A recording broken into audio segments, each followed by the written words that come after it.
hiyo. Hebu soma hiyo Zaburi 45:10.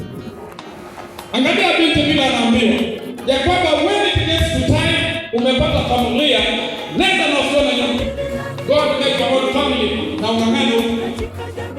45:10. Nasema, sikia binti, utazame, utege sikio lako. Wasahau watu wako na nyumba ya baba yako. Hiyo kwanza baba yako hiyo. Sawa kabisa. Songa tukua na muda na baba yako. Songa tukae na muda wako. Lakini ukipata changanya. Uko kwa ndoa, umelima shamba kweli.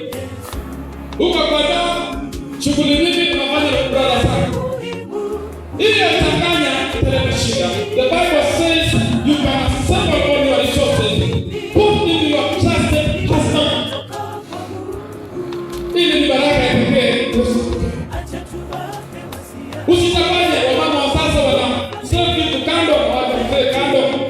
Akipewa kitu kwao yake, yani unapaswa kwa njia fulani. We are supposed to accumulate all our resources. Naomba pia mwanalishe ndoa. Naomba hiyo sana.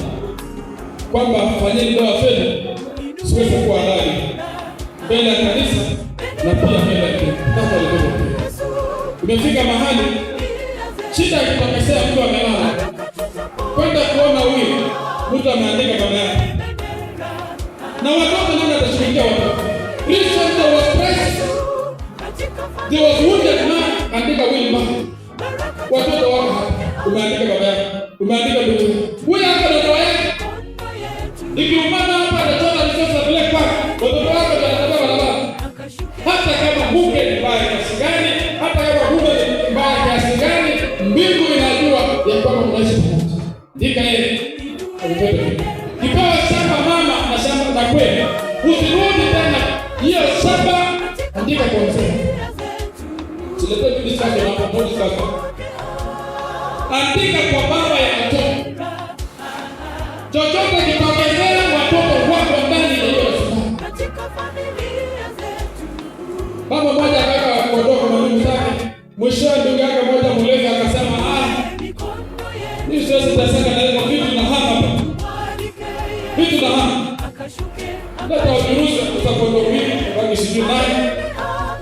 Akauza kwa kiite, akasikia habari ya kwamba Godosi naisha ndio hapo.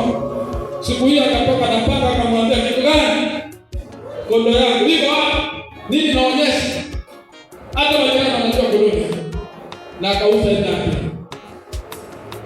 Mama, usifundishwe na wakora ya mtaani ya kwamba weka vitu kando.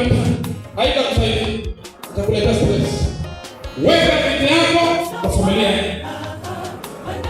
Na kwa juzi nimekuwa visitation mahali mama akanunua plot. Lakini alikuwa amekosana mzee akasema mzee kuja wewe ndio kichwa ile yetu kwa sort. Lakini jina yako ndio umenunua shamba pesa zako mimi ni shahidi. Katika ile watu wengi wanaishi bila kutoka. Kuna kutoka na kwa Yesu.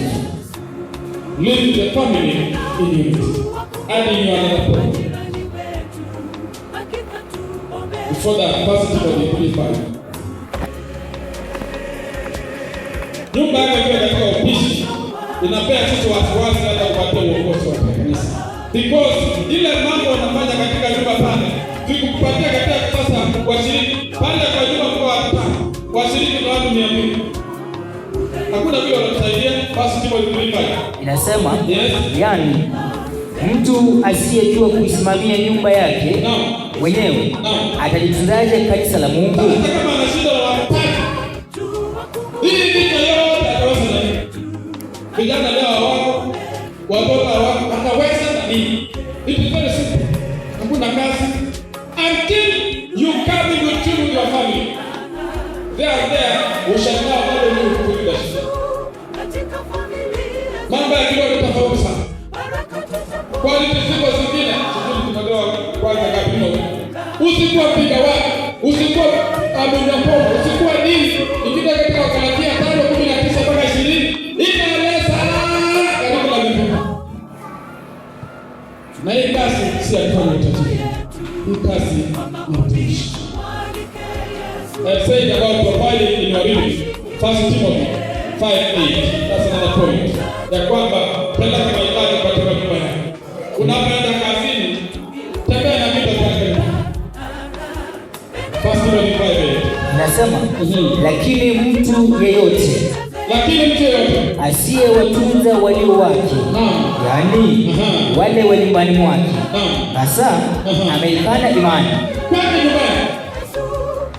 Huyu mtu mwenye hawezi akanunua kiberiti kwake, hajui sabuni, anasema tu ng'ombe nilipatia mama ni mambo ilishi. Biblia inamweka kando. Can you make the body in the house? Mnatumia sukari kiasi gani?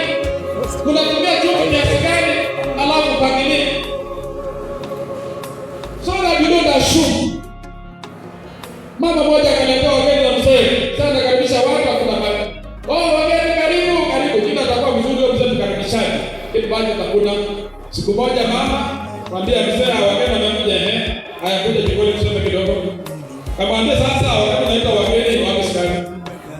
Na akatoka hivi, ambia wageni, "Very sorry mzee hajaleta nini? Mzee hajaleta sukari." So, kuna chai. Pambana na watu. Usiende kujiosha huko hivi. Wewe ni mzuri ile kwamba mama jina ya remember.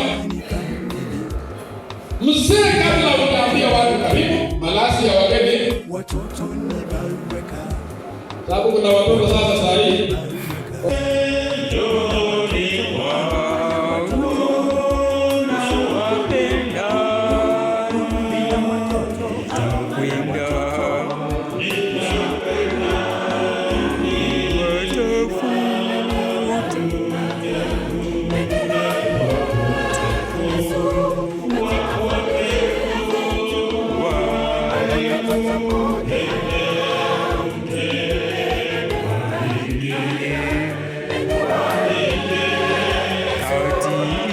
Kazi